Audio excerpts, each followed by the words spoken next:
બનાસકાંઠા જિલ્લામાં ભારતીય જનતા પાર્ટીના એક નેતાની જાહેર સભા હતી અને આ જાહેર સભા ઉપરથી લોકોને મત આપવા માટે ધમકીઓ આપવામાં આવી અને આ જે ધમકીઓનો જે વિડીયો સોશિયલ મીડિયામાં વાયરલ થયો છે। કોણ છે આ નેતા અને કયા પ્રકારની ધમકી આપી તેની વિગતે ચર્ચા આ વિડીયોમાં કરવી છે। વૈષ્ણવજન તો તેને કહીએ જે પીડ પરાઈ જાનાને રે।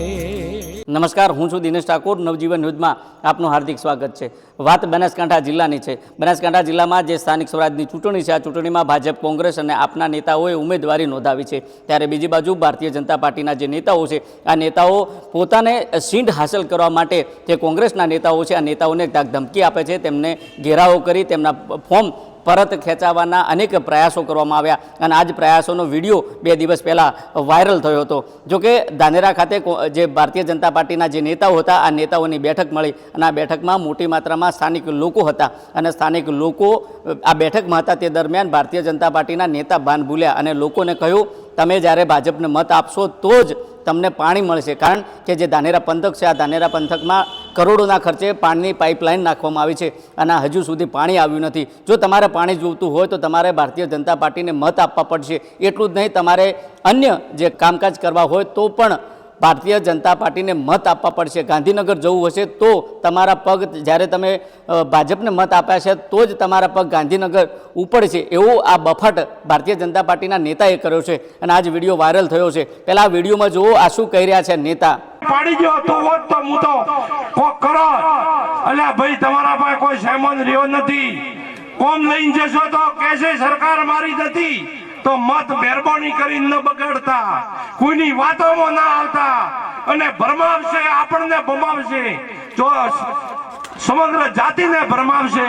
કોઈ પણ વાતમાં આવ્યા વગર મિત્રો પછતાવાનો વારો ન આવે અને વારેઘડી ભૂલ કરીને તો તમારા કામ કરવા અમારા પગ ગાંધીનગર નહીં ઉપડે।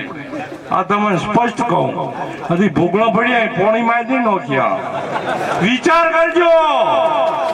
જો તમારું ભવિષ્ય, તમારી આવનારી પેઢીનું ભવિષ્ય જોતા હો, સુખાકારી તાલુકામાં જોતા હો, તો ભારતીય જનતા પાર્ટી સિવાય કોઈનો વિચાર નહીં કરવાનો અને કમળને જીતાડીને મોકલીએ। એ જ વસ્તુ ભારત માતા કી જય।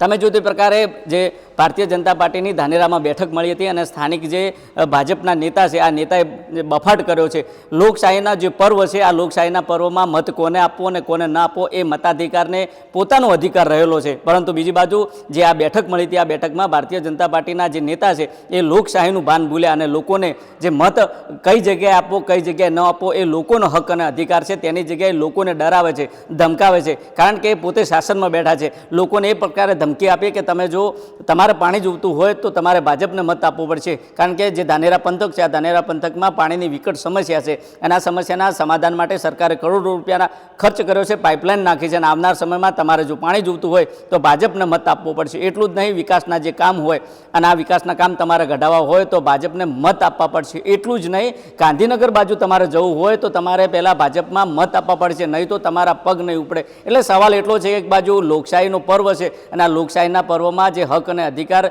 મતદારનો હોય છે અને મતદારને કઈ જગ્યાએ મત આપવો કે ન આપવો, પરંતુ જે પ્રકારે જે નેતાઓ છે, આ નેતાઓ લોકશાહીનો જે પર્વ છે તે ભૂલ્યા છે અને બીજી બાજુ જે આ પ્રકારનું જે નિવેદન છે, નિવેદન હાલ લોકોમાં ચર્ચાનો વિષય બન્યો છે। ત્યારે હાલ જે આ બફાટ છે, આ બફાટનો વિડીયો વાયરલ થયો છે। જોઈએ આવનાર સમયમાં આ બફાટ કરતા નેતા સામે કેવી કાર્યવાહી કરવામાં આવશે તે તો આવનારો સમય બતાવશે। દિનેશ ઠાકોર, નવજીવન ન્યૂઝ, બનાસકાંઠા।